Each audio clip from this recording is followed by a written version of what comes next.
ሰላም ሰላም ቤተሰብ እንዴት ናችሁ? እያላችሁበት ሰላማችሁ ብዙ ትርፍርፍ ይበልልኝ። ዛሬ እንግዲህ ቀለል ያለ የሾርባ አሰራር ነው ይዤላችሁ የመጣችሁ። ስለዚህ አዲስ የሆናችሁ ላይክ እና ሰብስክራይብ ማድረጋችሁን አትርሱ። ነባሮች ደግሞ እንደዚሁም ኮመንት እና ላይክ ማድረጋችሁን አትርሱ። እንግዲህ ወደ አሰራሩ እንሄድ። ኦቨን ውስጥ የሚገባ ሳህን ላይ የወይራ ዘይት እና እንግዲህ የተጠቀምኳቸው የወይራ ዘይት፣ 2 ቲማቲም፣ 2 ካሮት፣ 2 ሽንኩርት ተቆራረጠ፣ እንደዚሁም ደግሞ 3 ሀባ ወይም 3 ፍሬ ነጭ ሽንኩርት አርጌ እንግዲህ ነው የተጠቀምኩት። 1 ማንኪያ ቁንዶ በርበሬ ወይም ፍልፍል አስወድ በምንለው፣ እንደዚሁም ደግሞ 1 ማንኪያ ማጂ ያደረኩት ግን የአትክልት ማጂ። ይህንን እንግዲህ ኦቨን ውስጥ ከተዋለሁ ለ15 እና ለ20 ደቂቃ ያህል እንዲጠበስ ማለት ነው። ጥብስ ካለ በኋላ እንግዲህ እንደምታዩት ያው ቪዲዮ እንዳይረዝምባችሁ ብዬ ቆርጬዋለሁ ማለት ነው። እንደምታዩት እንግዲህ ይኸው እንደዚህ ጥብስ ብሎ ወጥቷል። አሁን እንግዲህ ወደ ምንፈጭበት ድስት ውስጥ እንከትና እያንዳንዱን እያነሳን የመፈጭበት ሳህን ውስጥ ወይንም ድስት ውስጥ የሚሰራበት ማለት ነው። ምክንያቱም ይህንን አሁን በመኪና እንፈጨዋለን፣ በማሽን ማለት ነው። በማሽን ይፈጫል። በነገራችን የቲማቲሙን ልጣጭ ወይንም የቲማቲሙን ከበር ታነሱታላችሁ። ምክንያቱም ስትፈጩት በደንብ አይደቅም። እሱን አንስቼ እንግዲህ እንደምታዩት ይኸው በማንኪያ ወይንም በመያዣ እያንዳንዷን እያነሳሁኝ አትክልቷን ብቻ ነው የምንፈጨው። አንስተን የቲማቲሙን ልጣጭ ወይንም ከበሩን እሱን እንተዋለን ማለት ነው። እንደዛ እናደርግና እንግዲህ አሁን በማሽናችን እንፈጨዋለን ማለት ነው። በማሽናችን እንፈጭና እንግዲህ ታውታላችሁ። በማሽናችን ይሄው እንግዲህ የምሰራበት ድስት ውስጥ ነው ያደረኩት። ውሃ እንጨምርበታለን። የፈላ ውሃ እንደምንፈልገው ያህል መጠን አድርገን፣ ምክንያቱም በኋላ ላይ ልሳን አስፎ የሚባል ወይንም ትናንሽዬ የመኮረኒ ዝርያ በተለምዶ ስሙ በአረብ ሀገር ያለን እህቶች ወይንም ሁላችንም እናውቃለን፣ ልሳን አስፎር ይባላል።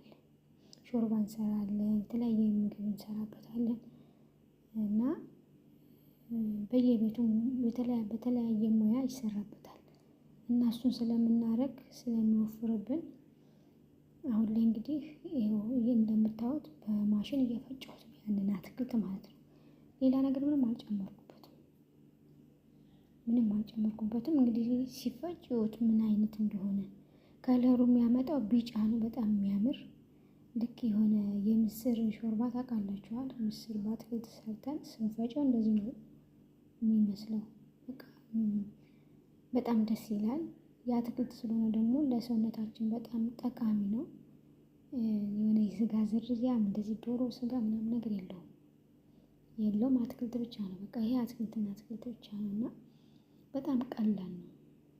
ግማሽ ሰዓት እንኳን አይወስድም ይሄን ለመስራት ማለት ነው። እንደዚህ ሽንኩርት ከትፈን ማቁላላት፣ ዘይት መጨመር ምናምን የለም። በቃ እንደ አቅማችሁ እንደ ቤተሰባችሁ። እኔ አነስ ያለ ሾርባ ስለሆነ የሚፈለገው እንግዲህ እንደምታዩት 2 ቲማቲም፣ 2 ሽንኩርት፣ 2 ካሮት፣ 3 ፍሬ ነጭ ሽንኩርት አድርጌ ነው በኦቨን ውስጥ የጠበስኩት ማለት ነው። እና ውድ እህቶቼ ለአሰራር ቀላል ነው ልላችሁ ፈልጌ ነው። ግን ያው ስትፈጩት በደንብ አድርጋችሁ ድቅቅ አድርጋችሁ ተፈጩታላችሁ ማለት ነው። በቃ እዚህ ጋር አሁን ክሬም ነው የሚመስለው፣ እንደ ክሬም ይሆናል። ይኸው እንደምታዩት ከለሩ ራሱ በጣም ነው የሚያምረው።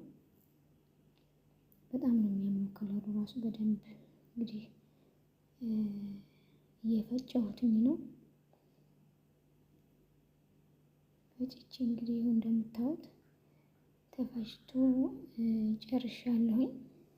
አሁን እንትናችን ምንድነው ስሙ ጋዛችንን እንቀንሰዋለን። ቀንሰን ነው ቀስ ብሎ መንተክተክ ያለበት ማለት ነው።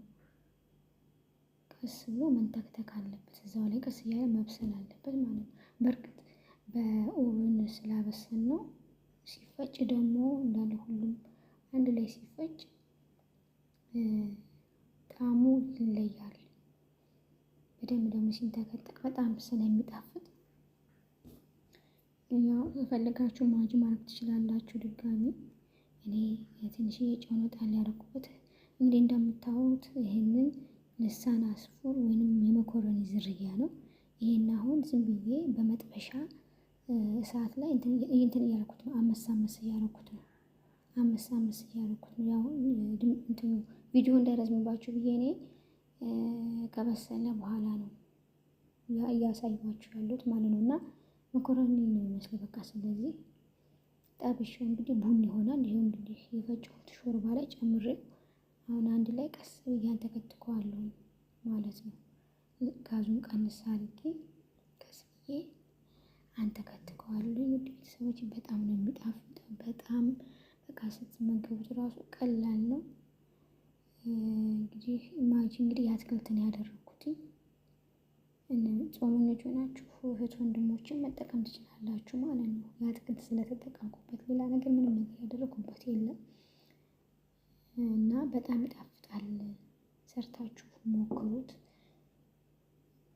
በነገራችን ይሄ አሁን የመኮረኒ ወይንም ልሳን አስፉር የሚባለውን ስትጨምሩ በመጠኑ አድርጉት። እኔ አሁን በሾርባ ማንኪያ 2 የሾርባ ማንኪያ አድርጌ ነው የሰራሁት ማለት ነው። ሲንተከተክ የመወፈር ባህሪ ስላለው እንዳይወፍርባችሁ በጣም ቀጠን አድርጋችሁ እንግዲህ ውድ ቤተሰቦች ይሄንን ይመስላል። ለቻናሌ አዲስ ከሆናችሁ ላይክ እና ሰብስክራይብ አድርጉልኝ።